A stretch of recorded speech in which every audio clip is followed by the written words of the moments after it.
자, 이게 핵심입니다. 수도권이나 규제 지역은 이게 100억의 아파트든 70억의 아파트든 무조건 6억까지만 대출이 가능하다. 저는 여기서 6억이라는 이 수치가 한 9억까지는 해줘야 그래도 한 15억이나 한 20억 그리고 소득도 맞벌이로 하면서 한 2억이나 2억 5천 정도 소득 되시는 분들이 집을 요거까지는 저는 좀 허용을 해줘야 된다고 보는데 6억으로 잡아버렸기 때문에 이분들이 이제 좀 유탄을 맞을 것이다. 집 구입하는데 당장에 애로사항이 생길 건데요. 20억의 아파트를 보면 14억을 이제 조달을 해야 되는데 그게 참 갑자기 애로사항이 생겼습니다. 네, 벌써 6월의 마지막 날입니다. 6월 30일 오늘도 또 여러분의 성공투자 함께해 주실 부동산 전문가 모셨는데요. 바로 소개해 드리겠습니다. 강경훈 도시연구소의 강경훈 소장 나오셨어요. 소장님 어서 오세요. 안녕하세요. 강경훈 도시연구소 강경훈 소장입니다. 월요일 하루가 행복하면 일주일이 행복합니다. 이 팍스TV 또 보시면서 갑작스러운 이런 규제가 나왔어도 여러분들이 당황하지 마시고 잘 대처해 나갈 때 그 위기가 또 기회로 거듭날 수 있다고 생각합니다. 앞서 말씀드렸듯이 6월 27일 지난주 6월 27일 날 대출 규제를 기습적으로 발표를 했는데요. 바로 다음 날인 6월 28일부터 실행이 되었습니다. 주된 한 가지는 이제 아파트 가격이 얼마가 됐든 이제 6억 이상 대출은 금지가 되면서 지금 많은 사람들이 혼란에 빠지고 또 깜짝 놀라셨을 텐데요. 저는 이렇게 생각합니다. 이거가 갑작스러운 그 규제지만 또 시장이 그만큼 급박하게 계속 오르고 있었고 저는 이해가 가는데 여기서 반드시 이 새 정부가 따라와야 될 것은 대대적인 공급 발표가 따라오지 않으면 이런 갑작스러운 또 그 규제는 한 두세 달 가서 또 효력을 잃기 마련입니다. 사람들은 다 또 시장에 적응을 하기 마련이기 때문인데요. 그래서 7월 달에 예정돼 있는 주택 대책에서는 대대적인 또 특히 서울시의 재개발 재건축 완화라든지 공급 대책이 반드시 따라와야 될 것으로 저는 생각을 하고 있습니다. 그리고 여러분들이 이렇게 혼란하실 때 더 전문가 상담으로 바른 판단을 하면서 좋은 투자 기회를 잡으셨으면 좋겠습니다. 오늘도 그러한 내용이고요. 6월 27일 대책 오늘 한번 훑어보는 시간을 가지겠습니다. 저는 잠시 후에 뵙겠습니다. 네, 사실 많은 전문가들이 한 목소리를 냈었죠. 이제는 규제책만으로는 시장의 분위기를 잡기 어렵다. 공급이 확실히 필요하다라는 말씀을 많은 분들이 해주셨는데 과연 정부가 이 공급과 관련된 대책도 또 빠르게 내놓을지 계속해서 저희 방송 함께 하시면서 챙겨보시기 바라고요. 또 그 안에서 여러분의 자산 지키는 방법, 조금 더 부자 되는 방법은 저희 전문가들과 함께 이야기 나눠보시기 바랍니다. 자, 오늘은 앞서 말씀드린 것처럼 지난 금요일이었죠. 6월 27일 627 부동산 대책이 이재명 정부의 첫 번째 부동산 대책이 나왔습니다. 그 내용에 어떤 것들이 좀 자세히 들어가 있는지 하나하나 좀 분석해보는 시간을 마련했는데요. 소장님 바로 전해주실까요? 네, 지난주에 6월 27일 날 금융 규제가 들어갔습니다. 그리고 6월 28일부터 바로 실시가 됐고요. 새 정부 첫 대책인데요. 자, 이로 인해서 부동산 시장은 어디로 갈 것이며 또 우리 투자의 방향성은 어떻게 잡아야 되는지 오늘 한번 빠르게 한번 짚어보겠습니다. 자, 6월 27일 날 보도자료가 나왔는데요. 긴급 가계부채 점검 회의를 통해서 가계부채 관리 강화 방안을 발표를 했습니다. 그래서 이 몇 가지를 발표했는데 한 가지씩 보시면서 한번 훑어보도록 하겠습니다. 자, 제일 첫 번째는요. 총량을 관리하겠다는 겁니다. 그래서 지금 7월 1일이면 이제 하반기인데요. 그때 대출을 50%를 줄여버리겠다. 총량을. 그리고 정책대출은 25%를 줄이겠다. 네, 정책대출까지 예외 없이 줄여버리겠다. 그래서 보시면 하반기에는 가계대출을 총량을 50%를 감축시키고 또 정책대출이라면 디딤돌이랑 이런 신생아까지 이것도 예외 없이 그러나 좀 덜 줄이겠다. 25% 줄이겠다라는 라는 내용이 첫 번째였습니다. 자, 그리고 두 번째는요. 수도권이나 규제지역이라고 하면 규제지역은 강남 3구 그리고 용산인데요. 여기서 주택을 가지고 2주택 이상 보유자 또는 1주택자가 추가로 집을 살 때는 LTV를 10원도 대출을 못 받게 하겠다. 그리고 살려면 현금으로 대출 없이 사는 거는 허용이다 라고 그렇게 바뀌었고요. 또 1주택자가 그러면 한 채를 서울로 예를 들어 아까처럼 옮겨야 되는데 그러면 기존 주택은 2, 3년이 아닌 6개월 이내에 팔아야 이것을 대출을 인정해 주겠다라고 바뀌었습니다. 자, 그래서 2주택 그리고 1주택자가 추가 주택 구입 시에는 LTV는 이제 10원도 받을 수 없고 전액 다 현찰로 사야 된다. 그리고 1주택자는 6개월 이내 처분하지 않으면 대출이 회수가 되고요. 3년 동안 거의 사형 선고와 같죠. 대출 금지로 이렇게 낙인이 찍혀버립니다. 그리고 무주택은 기존과 같이 대출이 가능하게 됐습니다. 자, 그리고 세 번째입니다. 그래서 이 윤석열 정부 때 DSR을 좀 우회적으로 완화시켜주기 위해서 여기 40년으로 대출 기한을 잡았었는데요. 이거 다시 30년 이내로 회기를 했습니다. 그래서 대출 기간을 줄여서 대출금을 줄일 수 있도록 그렇게 바뀌어서 대출 기간은 무조건 30년 이내로 고정을 하겠다라고 또 세 번째가 바뀌었고요. 자, 이게 핵심입니다. 수도권이나 규제 지역은 이게 100억의 아파트든 70억의 아파트든 무조건 6억까지만 대출이 가능하다. 저는 여기서 6억이라는 이 수치가 한 9억까지는 해줘야 그래도 한 15억이나 한 20억 그리고 소득도 맞벌이로 하면서 한 2억이나 2억 5천 정도 소득 되시는 분들이 집을 요거까지는 저는 좀 허용을 해줘야 된다고 보는데 6억으로 잡아버렸기 때문에 이분들이 이제 좀 유탄을 맞을 것이다. 집 구입하는데 당장에 애로사항이 생길 건데요. 20억의 아파트를 보면 14억을 이제 조달을 해야 되는데 그게 참 갑자기 애로사항이 생겼습니다. 자, 그래서 집값과 상관없이 주택 주담대는 6억으로 아예 고정을 해버렸습니다. 그래서 12억, 15억 그리고 그거 이상 넘어가는 한 20억 정도까지도 굉장히 수요에 직접적인 영향을 끼칠 수 있다라고 말씀을 드려보겠습니다. 자, 그래서 한번 종합을 해보면요. 하반기 가계대출 총량은 50%를 감축을 하겠다. 그리고 2주택이나 1주택자가 추가 주택을 구입 시에는 대출을 10원도 못 받게 하겠다. 그리고 1주택자는 주택을 샀을 때 6개월 이내에 무조건 처분을 해야 되고 무주택은 기존처럼 대출이 가능하다. 그리고 요게 또 추가가 됐습니다. 조건부 전세대출 금지인데요. 우리가 집을 사면서 잔금을 전세로 맞추는 것을 금지를 이제 또 하는 겁니다. 여러 번 금지한 적이 있는데 이번에 또 금지가 됐습니다. 그래서 잔금을 전세로 맞출 때는 그 전세 그 임차인의 그 전세 대출은 금지가 된다. 그리고 대출 기한을 아까 DSR이죠. 그래서 30년으로 10년을 줄였고요. 그리고 집값과 상관없이 주담대는 무조건 6억으로 고정이 됐습니다. 자, 그래서 15억에서 한 20억 구간의 집들이 바로 타격을 받기 시작하는데요. 자, 이렇게 치솟는 서울시 아파트 가격이 반포와 압구정 등에서 먼저 시작이 됐습니다.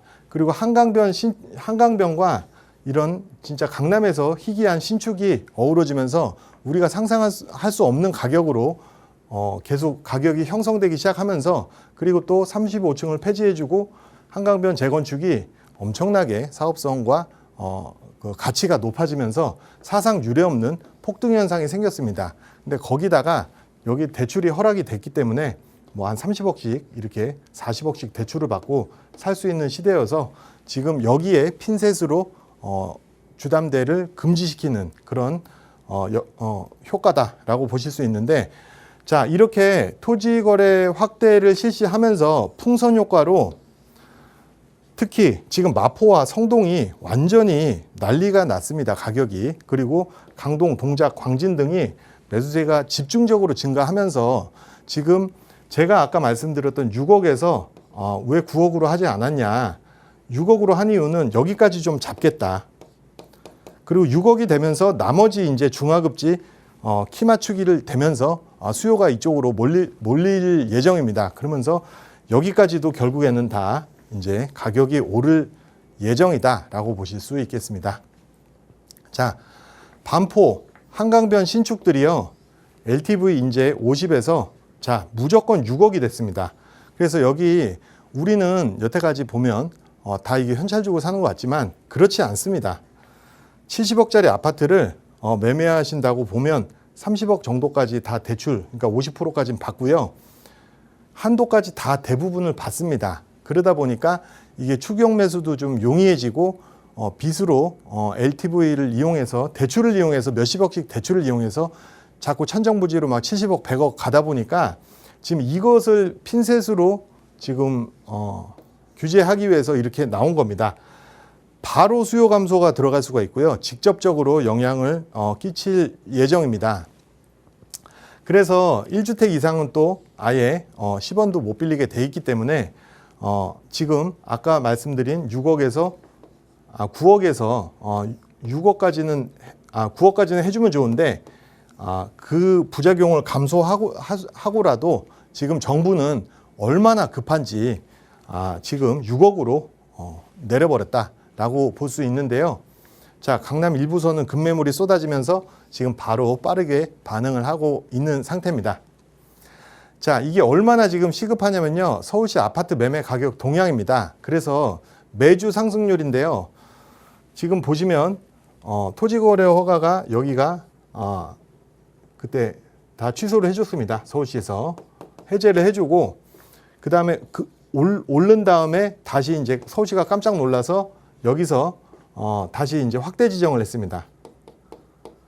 그 보합세로 잘 가다가 이제 여기서 이제 오른 겁니다. 많이 올랐는데요. 이게 0.43이라는 수치가 여러분들이 잘 안 하다 할 수 있는데 한 주니까 52를 곱해보면요. 1년이면 22%가 오르는 겁니다. 그래서 서울시 이게 더 무서운 게 서울시 평균이라는 겁니다. 서울시 평균이 0.43이면요. 지금 2018년 9월 이후 최대 상승폭인데요. 한번 마포랑 성동구를 한번 보시겠습니다. 평균 0.43은요. 이런 구들이 있기 때문에 0.43이 되는 겁니다. 자, 거의 1%죠. 여기도 1%라고 봤을 때 그럼 1년간 51% 그리고 여기는 50.96%입니다. 이 성동구와 마포구는 20억짜리 아파트가 질비한 동네인데요. 이게 어느 정도의 속도냐면 20억 아파트가 1년 후에는 30억이 돼 있는 속도입니다. 정말 어마어마하고요. 한 달에 8천만 원씩 꼬박 오르는 속도가 되기 때문에 지금 이 마포구와 성동구의 상승률은요. 강남 3구 저리 가랍니다. 그래서 지금 완전히 난리가 났습니다. 마포 아현 뉴타운도 난리가 났고요. 27억 그리고 바로 호가가 지금 30억을 넘어버렸습니다. 그래서 지금 정부가 저도 이제 왜 6억이냐 퀘스천 마크가 있었는데 이거를 분석해 보니까 얘네를 잡기 위해서 어쩔 수 없이 정부는 9억이 아닌 6억을 썼다라고 제가 이해를 할 수 있었습니다. 자, 아까 말씀드린 허가가 해제가 되면서 올랐다가 확대 실시하면서 여기서는 보합세를 갔었는데 확대 실시하면서 문제는 마포와 성동, 광진, 강동, 동작 등으로 급등세를 나타내 버린 겁니다. 그래서 9억이 아닌 6억으로 책정이 됐을 것이다. 자, 성동구는 0.99, 마포구 0.98. 그래서 이 수치 자체가요. 2013년부터 한국부동산원이 통계를 공표를 했습니다. 공표를 한 이후에 역대 최고의 상승률입니다. 그래서 1년에 뭐 한 10억씩 오르는 속도이기 때문에 어마무시한 속도라고 볼 수 있겠습니다. 자, 마포구는 그래서 거의 1%씩 오르는 마포구는요. 마포 그랑자이가 지금 34평이 27억에 거래가 되면서 대장주가 마프자였습니다. 프레스티지 자이였는데 요게 25억 5천 신고가 찍다가 지금 바로 매물이 한 번에 바로 30억에 나왔습니다. 그래서 아이언 뉴타운은 이제 30억 시대로 들어가 버렸다. 그게 왜냐하면 강남에서 34평, 24평, 34평을 못 사시는 분들이 제일 선호하는 지역이 학군, 일자리, 신축이 모여있는 아이언 뉴타운입니다. 그래서 4, 5억 이상 급등을 해버렸습니다. 그리고 강동구도 마찬가지입니다. 명일 재건축 4인방에 몰려있는 한현우신인데요. 여기가 한 16억 이 정도 하다가 지금 20억 돌파해버렸고요. 고덕지구도 지금 25억 시대가 바로 됐다. 그래서 이런 강남 급등 현상의 풍선 효과가 이렇게 오르자 정부는 엄청나게 지금 이 확대가 되고요. 효과가 떨어지면서 거래가 회복이 되고 가격이 재상승되다 보니까 이런 학군과 일자리, 신축, 아이언 뉴타운과 고덕 택지 지구 같은 곳에 수요가 많이 몰렸습니다. 자, 짧은 기간으로 수요 집중으로 시장이 과열화되다 보니까 심리적으로 엄청 불안해합니다. 정말 열심히 살고 한 15억에서 20억 정도 맞벌이 하면서 정말 돈을 많이 모으시는 정말 열심히 사시는 분들이 급한 마음으로 불안감이 생긴 겁니다. 그래서 현장에서 사중 가격이 생겨버렸습니다. 그래서 예를 들어서 내가 사고 싶은 아파트 우리 절로 이사 갑시다. 15억 실거래가 앱으로 보고 네이버 부동산을 봤더니 16억 5천입니다. 매물은 그래서 급한 마음에 그 임장을 가서 현지에 갔더니 17억 5천입니다. 매물은 두 번 스트레스 받고 이거 안 되겠다. 그럼 빨리 오늘 5천만 원 입금합시다. 그래서 전화를 해봤더니 18억 또는 18억 7천 뭐 이런 식으로 가격을 또 올려버립니다. 그래서 지금 사중 가격이 형성된 지역들이 굉장히 많아지면서 지금 거의 매수자들도 많은 패닉에 빠졌다. 자, 그래서 앞으로는 그러면 어떻게 될 것이냐. 용산, 강남 3구가 토지거래 허가제가 확대가 되면서 지금 여기서 묶였습니다. 그러면서 아까 말씀드린 성동, 광진, 강동, 마포, 동작 이런 곳이 확대가 됐는데 이제는 LTV 6억으로 딱 잡히면서 아마 이런 중하급지까지 이제 불이 붙을. 근데 오래 붙진 않고요. 잠깐 불이 붙으면서 좀 전체가 서울 전체가 오름세로 돌아서고 아무래도 이런 지역들은 당분간은 좀 정체기가 올 것 같습니다. 자, 결국 사람들은요 서울에 신축을 원하는 겁니다. 그래서 그럼 근본적인 대책은 뭐가 있을까요? 결국은 양질의 주거 공급 대책이 유일합니다. 그래서 어떤 말로도 협박으로도 안 되는 게 우리나라 매수자들입니다. 그래서 3기 신도시에 이어서 저는 이재명 정부가 4기 신도시는 취소한다고 그랬는데 취소를 하지 마시고 4기 신도시를 조기 발표를 하시고요. 투트랙으로 서울시 정비사업을 재개발 재건축을 완화시키면서 장기적인 안목으로 좀 추진을 했으면 좋겠습니다. 그러면서 이런 갑작스런 규제를 하시더라도 공급 시그널만은 정말 안정화가 될 수 있도록 심리전이기 때문에 그렇게 공급에 대한 시그널을 확실히 줄 수 있는 정부가 됐으면 좋겠습니다. 자, 그래서 서울시 정비사업은 미래를 바라봐야 되는데요. 서울시 재개발 재건축은요. 제초안은 이제 폐지가 돼야 된다고 생각합니다. 그래서 이거는 정치적으로 누구 기분적으로 하고 이렇게 할 정책은 아니고요. 이제는 사업성 때문에 폐지를 해야 되고요. 사업성 확보를 위한 용적률 완화 그리고 앞으로 리모델링 활성화를 위해 미리미리 준비를 하자. 그리고 재개발은요. 역세권 고밀 개발이 매우 필요합니다. 그래서 500% 웬만한 지역은 다 500%를 용인 준주거 상향을 해주자. 그리고 도정법 개정이 아주 절실한데요. 이제 과소필지랑 접도율, 호수 밀도는 사실상은 우리가 논할 의미가 없습니다. 다 반듯반듯한 구역에서도 노후도가 엄청나게 많이 찼기 때문에 노후도 중심의 지구 지정이 이제 반드시 돼야 된다. 그래서 일반 분양도 많이 늘어나고 임대주택 공급이 확 늘어났을 때 서울시 신축이 이제 앞으로 안정된 가격 내에서 가야 된다. 자, 재건축은요. 앞으로 투자 전략은 신축보다는 위치로 가셔야 됩니다. 그리고 위치 좋은 곳은 가격에 맞추다 보니까 구축을 또 선호하셔야 되고 리모델링도 앞으로 공부 좀 많이 하셔야 되고 재개발은 신축 빌라 27년까지는 주택수에 포함이 되지 않습니다. 이거를 반드시 여러분들이 한번 쓰시고요. 돈이 많이 없으신 분들은 무주택자는 상급지 미분양 빌라 이런 것도 반드시 한 채는 가지고 계셔야 된다. 그래서 서울시 정비사업 전성기 시대를 준비를 하셔야 됩니다.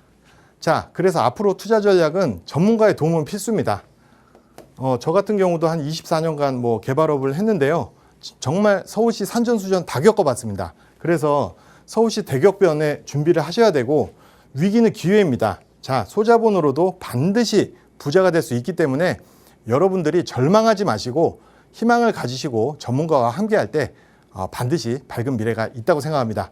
자, 궁금한 점이 있으시면 또 문의 주시면 제가 친절하게 답변 드리겠습니다. 오늘 여기까지 마치겠습니다. 감사합니다.